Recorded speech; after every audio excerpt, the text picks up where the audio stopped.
Hey, deserving listeners, Love is Blind. Let's check it out. Thanks for coming. Yeah, of We've course. been really anxious to meet you. Yeah, this is very exciting. I know you really like pineapples, so I got you like a pineapple did you know? salt and pepper shaker. Oh, that is Oh really my goodness, cool. those are beautiful. That's so neat. And then like a pineapple dish if you're ever hosting, like you put your dips in it. Oh my goodness. I'm sure this isn't it, but there is, at least I've heard, I don't know if this is real, but for swingers or polyamorous or open relationship people, they will use a pineapple as a signal to others that they're into that. I don't know where they put it. I think I heard that they put it in their house or out in their yard, but that doesn't make any sense. It's not like you're going to be driving by and go, "Oh, swingers, let's see who's there. Let's knock on their door." I'm sure that's not what it is, but if it is, nothing wrong with that. This is absolutely beautiful. And then I got you a dozen of your favorite golf balls. Nick told me you're specific. Thank you. That was really cool. This is beautiful. This is really, golf really ball. beautiful. Yeah. So thoughtful. Thank you. Thank you. Of course, you guys are going to be my in-laws. There is a notable vibe difference between Nick's parents and Hannah's parents. I mean, all of them seem like lovely people, but Nick's parents seem humbler. Not that Hannah's parents, Nick's parents just seem particularly soft and humble and nice. Who knows? Maybe they're horrific human beings, but in terms of the vibe, it seems very genuine and kind. But that's just first impression. I love Nick. He's one thing I can say, he's got the biggest heart I've ever seen in my life. He's such a genuine person and he really cares for me. And it's just, I had to grow up just a little bit faster than Nick in a way that like I started working when I was 15 and like parents cut me off at 18 and stuff. So I like grew up really fast. And when Nick doesn't know how to do certain things, it's very hard. Okay, she said she had to grow up real fast and she was what did she say though about her at 18? I had to grow up just a little bit faster than Nick in a way that like I started working when I was 15 and like parents cut me off at 18. Parents cut me off at 18 and stuff, so I grew up really fast. I wonder what that means exactly. Cut her off and why? And was it just that it was out of necessity or trying to help her grow up? Was it felt as though she was being rejected? To what extent was the cutoff? Was it, I don't know. She's saying I had to grow up really fast. So I wonder if for Hannah, she had to, and it sounds like the parents were maybe prepping her for that point. And for Hannah, and this is a common thing that we can all think about for ourselves and our partners and our assumptions about how the world works and our parenting as well, in that depending on the circumstances, on the culture, on the economy, on your family dynamics, all of us have a different pathway into the responsibilities of adulthood or the ever-growing responsibilities of life, because even at 5 years old, you are given new responsibilities. Sometimes the kids really want them. I want to pick my own clothes out. Okay. And other times it has to be foisted on the child. For Hannah, she is talking along the lines of someone that might have had to do these things in terms of the American standard, of course, sooner than what maybe her peers were doing. And she might have been hurt by that, or it might have been a lot of pressure. You imagine if you're 18 and you're just like, okay, I've got to crack down, and maybe even from the outside, people are telling her parents, like, you got to be responsible.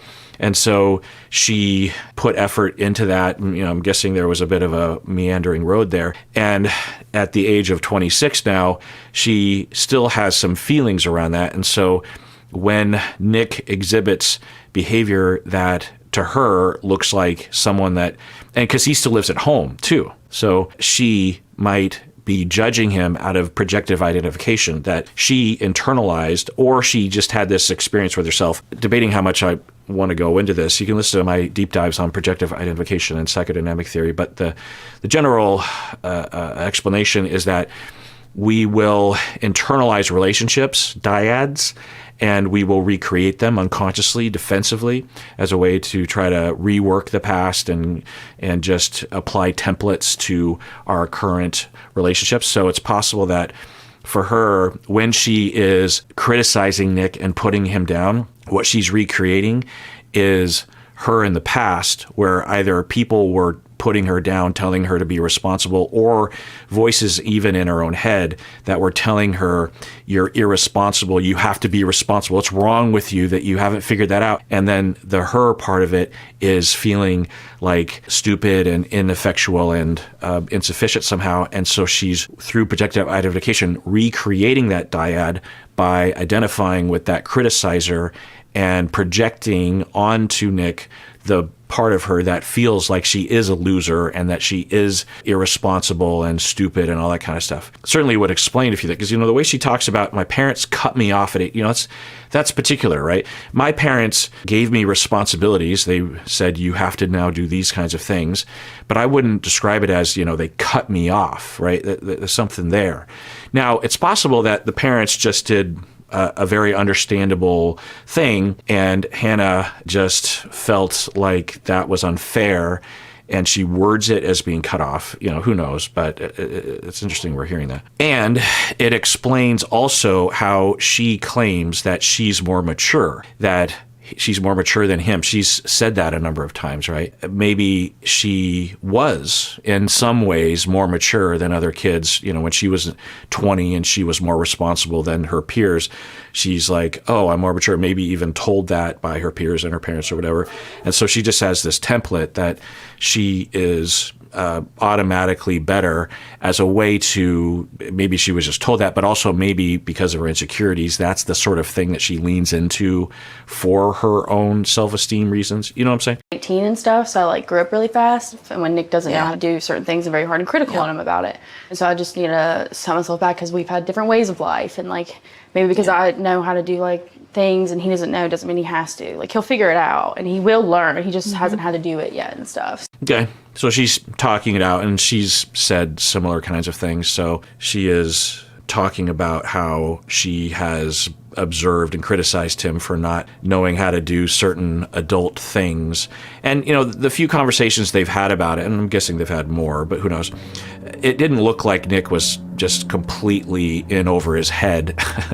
So the kinds of things they were focusing on, it didn't look dire for Nick. And it's interesting. It's notable. So I've been wondering how invested Hannah is in this situation. If she is just looking, either unconsciously or even consciously looking for an excuse to say no because she wants to say no for whatever reason at the altar, or if she wants to say yes, or she is seriously thinking about that, and she's just hyper focused on these, these details. But I wouldn't say that they're, in my value system, they're not high on the list of things that you would be super focused on when you're trying to figure out if you want to spend the rest of your life with someone. He can learn those things, and even if he wasn't very good at them, to me, it's just my values. You'd think that she would be more concerned with the way that they come together, their vibe, how he attaches, the way she makes him feel, the way, just that kind of stuff. So, and that points in the direction of some kind of trauma around responsibility is my guess. And while we're on this topic, I don't usually get a chance to talk about, I don't know if I've ever been able to talk about this in a reaction video, but there's a whole field within psychology and sociology regarding life tasks and phases. There's a lot of dubious claims around this model of psychology and development. Like in the past, they would say, when you are 25, then here are the tasks. And it was based on cultural norms, heteronormative, white normative kinds of practices, like at 18, you have to learn how to live on your own, because that's a very European American point of view that you need to be independent and move out of your house. Most people around the planet don't move out of the house when they become an adult. They might not ever move out of the house, because there's a lot of benefits to having communal living with your grandparents, your aunts and uncles, and anyway. So, having said all that, there is some wisdom and some usefulness to those models. For example, there are developmental models that will propose that there are phases regarding responsibility versus freedom. You might have heard these models and that particular phase. And the way that it's often taught is kind of simplistic, and it took me a long time to really understand the power of this way of, and of course, not only individuals have these phases, but families, maybe nations, communities will have these kinds of phases. Like one of the ways that I think, and I think other people will think about American culture, is that you could think of it as being like a 22-year-old, right? It's not super old, it's not super young, and we're still dealing with identity and trying to figure out which way to go. There's whatever. But point is that we all, according to many people and myself, wrestle with the tasks involved in the phase of trying to understand where we are at in terms of responsibility and freedom, and how they overlap and how they at times oppose each other. We need to be responsible. There's a lot of benefits to being responsible. You get your own freedom. You get to make your own choices, but you have to pay your bills. And if you don't, clean your house, no one's going to do it for you. And you don't have to do a bunch of chores that you didn't have to do earlier. When you're younger, you don't have a lot of responsibility, but you also don't have a lot of freedom. And with responsibility, with freedom, they go hand in hand. So we all have to figure out where we are at in that. And there's no one moment in time in a life when we figured it out. It's throughout the lifetime, but it can be pronounced in certain moments, like when you move out of the house, that kind of stuff.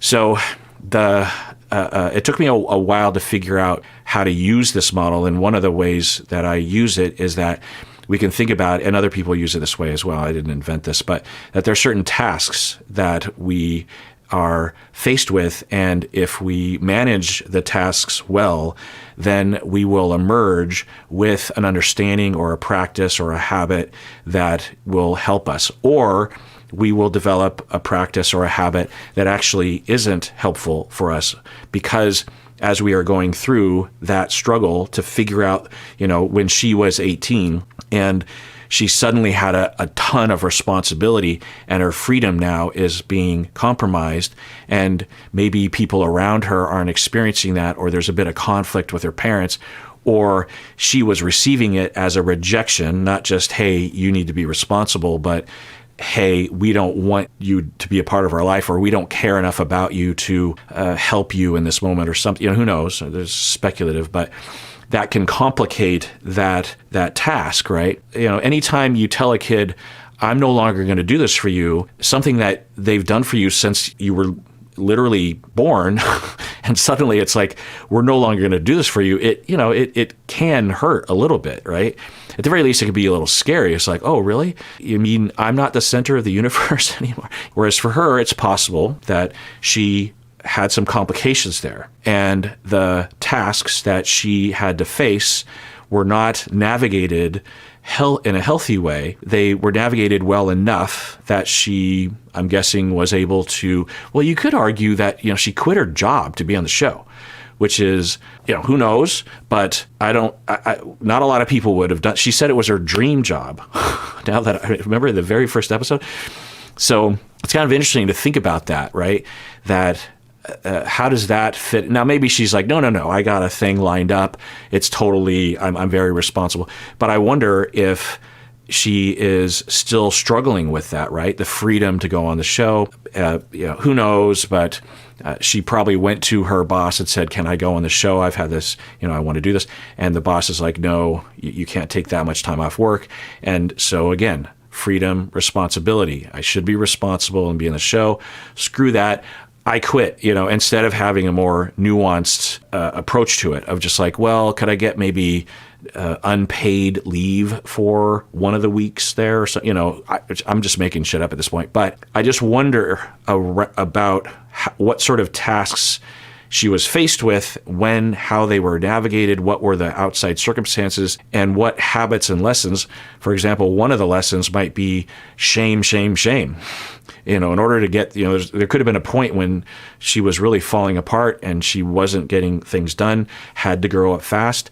And the way that she managed it in the moment was to shame herself, or maybe people shaming her from the outside or something. And so as she approaches the responsibilities of life with Nick, joining their responsibilities, which is one thing you can say about marriage. You're bringing your freedoms and your responsibilities together as a team, that she would have a complicated relationship with that, and her attitudes, her traumas, her habits will, she also vacuums her house every day. I don't know what that's about. And there was a lot of talk about how often they clean. She was talking with Nick. When you think about all this that I'm saying, it paints a picture, right? It's sort of rewriting. I'm remembering all these little details, and it just makes me wonder. I had to grow up fast. My parents cut me off at 18, guessing that there is an analysis there, a conceptualization of a lot of the things that we've seen from her. The stress that she's feeling, how focused she is on these, what I, in terms of my value system, to be, issues and things to think about, but not the issue, right? So this obsession with how often, and responsibility and finances and stocks, and how he really would perturb her in this way because he still lives at home, and he's said that he's been focused on football and hasn't, and he loves his parents, and they have a nice house and they work well together, and so he just hasn't moved out, and so he hasn't had to develop that. I think he might have said he hasn't always lived with his parents because he played in the CFL and XFL, so maybe he had to travel anyway. But, it's interesting. Just makes you think. And you can think for yourself, not only how you develop that, how you might clash with your partner, and how you might be parenting, what kind of decisions you're making with that, and how to navigate, how to help kids with that question and that balance between freedom and responsibility. I think he's used to being around strong women. Yeah. So he's never going to say to you, oh, you're just a little woman, or he's never ever going to say anything like that. I would never think he would say anything like that. He's just such a good human. And Nick's personality matches mine. I think he's a cutie, but he is a cutie. You may be biased. You defer him, I will say that Hannah will talk very nicely about him, saying that he's a good person, that he loves her, that he is nice and flexible and doesn't have any bad qualities. The way it sounds, I wouldn't be surprised if she is thinking, yeah, he is a good person, but I don't know, I'm just not really into him. Okay, and final tangent, and then I'll shut up, that I feel like by saying what I just said, it could be interpreted or expanded by some people to say, like, well, that's why nice guys never get the girl. And there's so much I can say that, as to why that is a silly concept or narrative or way that people talk about things, but to refute it in one of the dozens of ways that I could. One thing that I wonder about with Hannah and with Nick is that the way that Nick is a nice guy and a good guy, it could be interpreted, and the way that I see it, the way that it looks to me, is that Nick is being nice to her and not really being himself, right? You can be nice and yourself, but when people are nice, sometimes what's actually happening is the person is not really in the room. They're anxiously trying to please. They're not actually present. They're not presenting themselves. They're not asserting. They're not involving their own needs for whatever reason. And what the effect on the other person is, if they don't really have a way of analyzing this, it can feel like, oh, they're very nice, or oh, I'm bored is another thing that people will say. I'm not really feeling anything. And the conclusion in society, particularly among incels and these kinds of folks, is that, well, you got to be a bad boy in order to get the girl, because girls like bad boys. And, there's a lot of angles to this. Do we have a narrative or a culture that brainwashes people to believing that the markers of bad boys are actually markers of a good match or a good person you want to be with to some extent? But the point is that when, and this is regardless of gender or sexual orientation, when you're involved with someone and they don't meet you, there's two different ways of not meeting you. There's like, no, I'm not going to do what you want to do. And so they're not involving themselves with you, or they're actively rejecting. But another way to not be involved is to be super nice and not yourself. And it can feel very confusing when you're at the receiving end of that, because you don't have anything to put your finger on in terms of what's bothering you about the other person. And you look at all the markers like, well, they're nice and very complimentary, and they're always there for me, and they're always saying nice things. They're always they never get in my way, and they're very considerate of my feelings. But I just don't want to be with them. I don't like them. And it's because we want to be with a human being. We don't want to be with a customer service agent, right? We want to be with someone that wants things and has opinions. Now, we don't want necessarily someone fighting with us all the time, but we want to be involved with a human being. An example of this that is what I will see in my office sometimes is that a couple will come in and we'll get to this topic, and the assertive person that's in the room will say something like, I'll ask him what he wants for dinner, and he'll say whatever I want. And I'll ask him what movie we should go to, and he'll say whatever I want. I'll ask him where should we go on vacation, and he'll say whatever I want.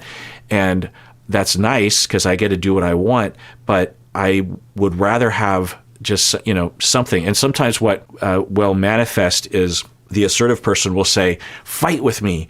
Come on, fight with me.